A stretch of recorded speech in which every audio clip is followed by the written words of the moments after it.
lantai, begitu. Ibunya lagi menganyam di atas kursi.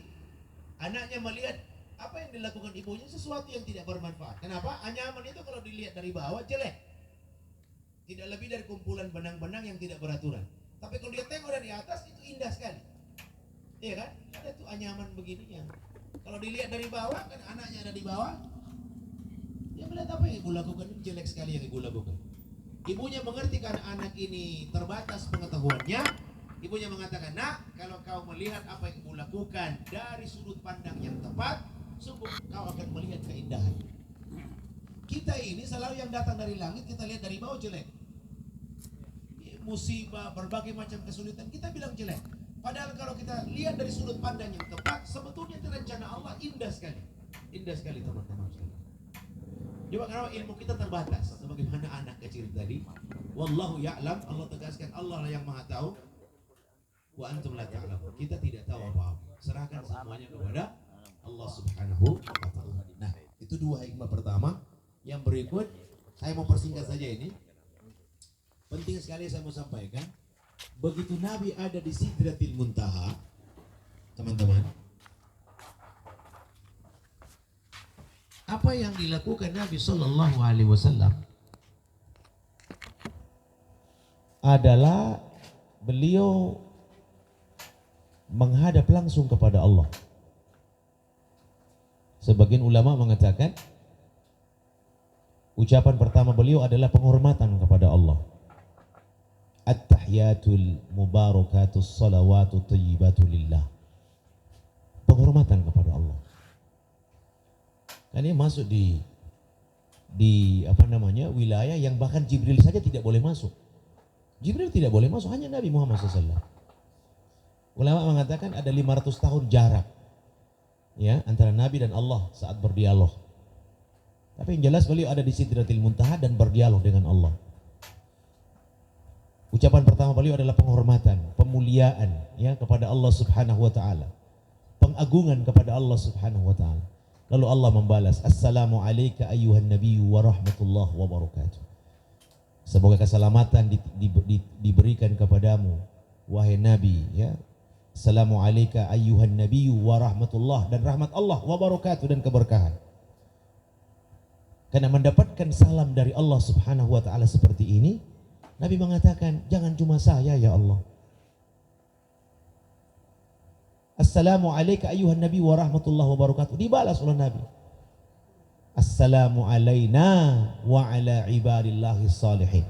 Salam kepada kami dan orang-orang soleh di belakang saya, umat saya ya Allah. Dan seterusnya, teman-teman sekalian. Lalu puncaknya Allah Subhanahu wa taala memberi perintah melaksanakan sholat fardu 5 waktu. Karenanya teman-teman, sholat fardu 5 waktu ini menjadi ibadah paling utama, ibadah paling spesial. Kenapa? Inilah satu-satunya ibadah yang perintahnya tidak diterima lewat wahyu, lewat Jibril, tetapi langsung diterima oleh Nabi, langsung dari Allah Subhanahu wa taala. Perintah puasa lewat wahyu.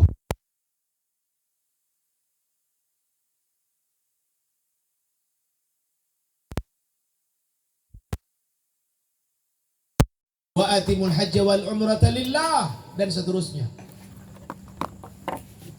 Semua atau hampir semua jenis kewajiban yang Allah Subhanahu wa taala perintahkan turun lewat wahyu dibawa oleh Jibril alaihi salatu wassalam. Tetapi salat ini langsung dari Allah Subhanahu wa taala. Perintah langsung dari Allah Subhanahu wa taala. Maka teman-teman sekalian, ulama kemudian memberi definisi, menyimpulkan bahwa apapun amal yang kita lakukan ya, apakah yang namanya puasa, zakat, haji, umroh, baca Quran dan lain-lain, semua jenis amal, kalau kita sengaja tinggalkan sholat, ini semua menjadi percuma. Menjadi percuma. Ramadan tidak lama lagi, sebulan lagi insya Allah kita ada di bulan Ramadan. Saya mau ingatkan teman-teman sekalian, silakanlah kita berpuasa insya Allah 29-30 hari. Tapi jangan sampai ada di antara kita yang lebih mengutamakan puasa daripada sholat. Orang tanya kenapa tidak sholat? Oh yang penting saya ada puasa. Tidak begitu. Tidak begitu. Tidak ada guna kita puasa kalau kita tidak Sholat. Demikian zakat, demikian haji. Nabi mengatakan, awwalu ma yuhasabu bihil abdu yaumal qiyamah as-salat. Amal pertama yang bakal diperiksa dari setiap kita hamba Allah di hari kiamat adalah sholat. Amal pertama yang Allah periksa bukan puasa. Amal pertama yang Allah periksa bukan haji, bukan umroh, bukan as-salat. Baik sholat kita, haji, umroh, puasa, zakat, infak, sedekah, semua turut jadi baik. 5 waktu sempurna kita, semua jadi baik. Tapi jika buruk sholat kita, yang lain-lain juga turut jadi buruk. Sholat kita buruk, puasa jadi buruk. Sholat kita buruk, zakat, infak, sedekah buruk. Sholat kita buruk, apa gunanya kita haji? Apa gunanya kita umroh? Maka semua turut jadi buruk. Bahkan di hadis yang lain beliau mengatakan, sholat itu tiang agama. Tiang agama. Yang mendirikan sholat, dia mendirikan agama. Yang meninggalkan sholat, walaupun dia haji, umroh, zakat, infak, sedekah, dia meruntuhkan tiang agama. Waman tarokaha, siapa yang meninggalkannya dengan sengaja, faqad hadamaddin, dia telah meruntuhkan tiang agama. Walaupun dia beragama, dia zakat, dia haji, di umroh, kelihatan beragama, dia meruntuhkan tiang agama. Lalu apa gunanya, teman-teman sekalian? Maka kesempatan yang mulia ini saya mengajak kita sekalian, ya, menyambut datangnya kemuliaan keagungan bulan suci Ramadan. Ya, tahun ini mari persiapkan diri kita untuk memantapkan azam kita, tekad kita untuk menyempurnakan sholat fardu kita yang 5. Bagaimana bisa sholat kita menjadi sempurna? Padahal kita ini suka lalai, ya, dalam sholat kita 5 waktu, tapi kadang-kadang khusyuknya kita hilang. Kadang-kadang jumlah rakaat kita lupa, bacaan kita salah, atau bahkan lupa ayatnya. Maka Nabi mengatakan, pada saat nanti di hari kiamat, saat sholat kita diperiksa, ada yang kurang-kurang pada sholat fardu kita, Allah tanya, coba dicek lagi kepada yang bersangkutan jika dia melaksanakan sholat sunnah, khususnya sholat sunnah yang mengiringi sholat fardunya. Sholat 2 rakaat sebelum dan 2 rakaat sesudah, qabliyah dan ba'diyahnya, atau sholat sunnah rawatibnya. Periksa lagi. Kalau dia bagus, ada sholat sunnah rawatibnya, qabliyah ba'diyahnya ada, maka sempurnalah sholat fardu yang kurang-kurang. Yang kurang-kurang pada sholat fardunya disempurnakan ditutupi oleh sholat sunnah tadi. Dan setiap amalan yang fardu biasanya ada sunnahnya. Haji ada umrohnya, zakat ada sedekahnya, sholat fardu ada rawatibnya, dan seterusnya dan seterusnya. Nah, teman-teman sekalian, itu pesan penting yang ketiga. Yang terakhir saja sebelum kita berdiskusi, sudah terlalu panjang ini. Begini, Rajab satu dari 4 bulan mulia.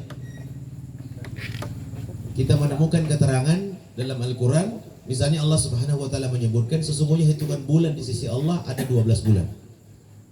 Inna iddatas syuhuri indallahi 12 syahran. Sesungguhnya hitungan bulan di sisi Allah ada 12 bulan. Sama dengan miladiah juga Masehi.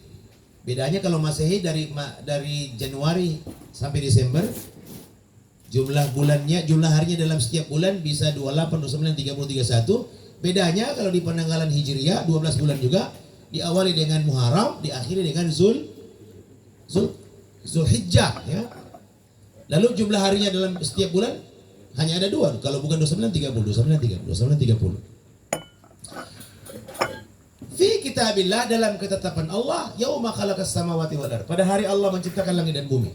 Pada saat Allah ciptakan langit dan bumi, Allah telah menetapkan dalam Lauhil Mahfuz jumlah bulan itu berjumlah 12 bulan. Minha arba'atun hurum. Dari 12 bulan itu ada 4 yang mulia, 4 yang hurum, haram. Haram itu maksudnya yang mulia, suci. Bukan haram untuk disentuh, bukan haram untuk dimasuk, ya. Masjidil Haram, masjid yang agung, masjid yang mulia, bukan masjid yang haram untuk dimasuki. Tanah haram bukan tanah yang tidak boleh dikunjungi, tapi tanah yang suci. Haramain, 2 tanah haram, Makkah al-Mukarramah, Madinah al-Munawwarah. Haram artinya suci. Kata Nabi SAW, 3 di antaranya berturut-turut. Dari 4 bulan mulia, salah satu mutawalliyat, 3 di antaranya berturut-turut. Zulqa'dah, Zulhijjah, Muharram. Zulqa'dah, Zulhijjah, Muharram. Satu agak jauh antara bulan Jumadah dan Sya'ban, yaitu bulan Rajab. Nah, Rajab, Muharram, Rajab, Zulqa'dah, Zulhijjah, Rajab, Zulqa'dah, Zulhijjah, Muharram. 4 bulan ini 4 bulan mulia. Kata Allah Subhanahu wa taala, "Fala tazlimu fihinna anfusakum." Jangan kau berbuat zalim, jangan kau berbuat dosa selama bulan-bulan haram itu. Kenapa? Karena Allah sudah menyebutkan begitu dalam ayat, itu menunjukkan dosanya berlipat-lipat ganda. Bukan tidak boleh, bukan boleh selain bulan 4 yang 4 haram itu kita berbuat dosa. Bukan boleh, tetapi jauh lebih tidak boleh kalau kita melaksanakan perbuatan zalim aniaya selama bulan-bulan suci. Termasuk diantaranya orang yang masih memutus silaturahim. Ini saya mau bilang. Begitu datang bulan Rajab, kita masih dengan kedengkian kita. Begitu masuk bulan Rajab, ini sudah Sya'ban. Ini sudah Sya'ban teman-teman sekalian. Begitu masuk Rajab, kita masih menyimpan dendam. Begitu masuk Rajab, kita masih tidak menyadari kesalahan. Kita punya salah kepada sahabat kita, teman kita, saudara kita, keluarga kita. Enggan kita mendatanginya untuk mendapatkan kata maaf. Begitu datang Rajab, kita masih suka gontok-gontokan. Kita masih suka mempertajam masalah. Sebetulnya masalahnya kecil, tapi karena kita yang mau, masalahnya pun jadi besar. Na'udzubillah tsumma na'udzubillah min dzalik. Teman-teman sekalian, Nabi pernah mengatakan begini. Ini Ramadan sudah dekat. Kita berharap kita bisa menjadikan bulan ini sebagai bulan kita mengumpulkan pundi-pundi pahala. Tetapi Nabi mengatakan la yuqbalu amalu. Tidak diterima amal. Ya. La yuqbalu amalu qati'ir rahim. Tidak diterima amal orang yang memutus silaturahim. Maka jauh sebelum kita sampai pada bulan Ramadan, setelah bulan Sya'ban, setelah bulan Rajab, kita ada di bulan Sya'ban saat ini. Mari, ya, Ramadan itu terlalu agung, terlalu suci untuk kita masuki dalam keadaan kita masih banyak dosa, kesalahan kepada Allah. Maka saya ajak kita sekalian untuk istighfar, tobat kepada Allah dan kepada sesama keluarga, ya, saudara, tetangga, sahabat, keluarga besar ABG Adenium Bonsai Gorontalo. Mari kita saling berhalal bihalal. Sama sekali tidak ada guna. Masuk Ramadan kita masih menyimpan dendam. Ya, mungkin di kita tidak ada. ABG ini semuanya rukun. Tapi mungkin ada di antara kita yang hidup bertetangga dengan tetangga yang kurang akrab. Bahkan ada tetangga yang suka bikin masalah. Atau jangan-jangan kita yang pernah bikin masalah dengan tetangga kita. Maka sebelum berakhir bulan Sya'ban, sebelum memasuki bulan Ramadan, mari, ya, supaya tidak sia-sialah amal kita. Salafus saleh disebutkan 6 bulan sebelum Ramadan mereka sudah minta, ya Allah pertemukan kami dengan Ramadan. Yad'unallaha sittata ashhur. Mereka berdoa kepada Allah 6 bulan. Ya, ayyuballighum syahr Ramadan, agar mereka dipertemukan dengan Ramadan. Tsumma ba'da dzalik, setelah itu yad'unallaha sittata ashhur, 6 bulan lagi setelah itu mereka berdoa supaya setiap amal di bulan Ramadan diterima oleh Allah Subhanahu wa taala. Jadi seolah hidup mereka hanya terbagi 2, 6 bulan sebelum Ramadan, 6 bulan setelah Ramadan. Dan apa yang mereka lakukan 6 bulan setelah Ramadan, teman-teman sekalian, atau 6 bulan sebelum Ramadan, mereka istighfar, tobat kepada Allah dan menyelesaikan masalah di antara sesama. Sebab mereka tidak mau amal mereka kemudian tidak diterima. 6 bulan sebelum mereka sudah antisipasi, dan 6 bulan setelahnya mereka selalu berdoa, Rabbana taqabbal minna salatana wa siyamana wa qiyamana, dan seterusnya. Ya Allah, terima dari kami salat kami, puasa kami, dan seterusnya. Mereka sadar kalau ada masalah, walaupun mereka berdoa tidak diterima. Karena Nabi sudah mengatakan tidak diterima amal orang yang memutus silaturahim. Itu sebabnya saya lebih cenderung mengatakan, lebih sepakat kalau halal bihalal, ya, kita selenggarakan qabla Ramadan, sebelum bulan Ramadan. Bahkan kalau boleh setiap 3 hari. kita berhalal bi halal. Tidak menunggu nanti Ramadan, tidak menunggu Sya'ban. Kenapa? Karena memang tidak boleh kita menyelisihi saudara kita, bermasalah dengan keluarga kita, teman kita, sahabat kita melebihi 3 hari. Lebih dari 3 hari, tidak boleh. Tidak boleh bermarahan lewat 3 hari. Ya, yang satu bertemu dengan yang lain, dua-duanya pandangannya ke arah mana? Ya, maka orang yang paling baik di antara orang yang berselisih adalah yang yabda'u bisalam, yang duluan menyampaikan salam. Tidak usah pakai gengsi, tidak usah merasa punya harga diri tinggi dan seterusnya. Kita mulai dengan salam. Ya, jangan sampai kita ini meninggal dunia dalam keadaan masih ada dendam, sakit hati, ada masalah dengan sesama manusia. Wallahu taala alam bisawab. Kira-kira ini pengantarnya sudah begitu panjang. Saya minta maaf, insyaallah kita bisa berdiskusi. Aku qouli hadza fastaghfiruhu innahu huwal ghafurur rahim. Wabillahi taufiq wal hidayah. Wassalamualaikum warahmatullahi wabarakatuh. Waalaikumsalam warahmatullahi wabarakatuh.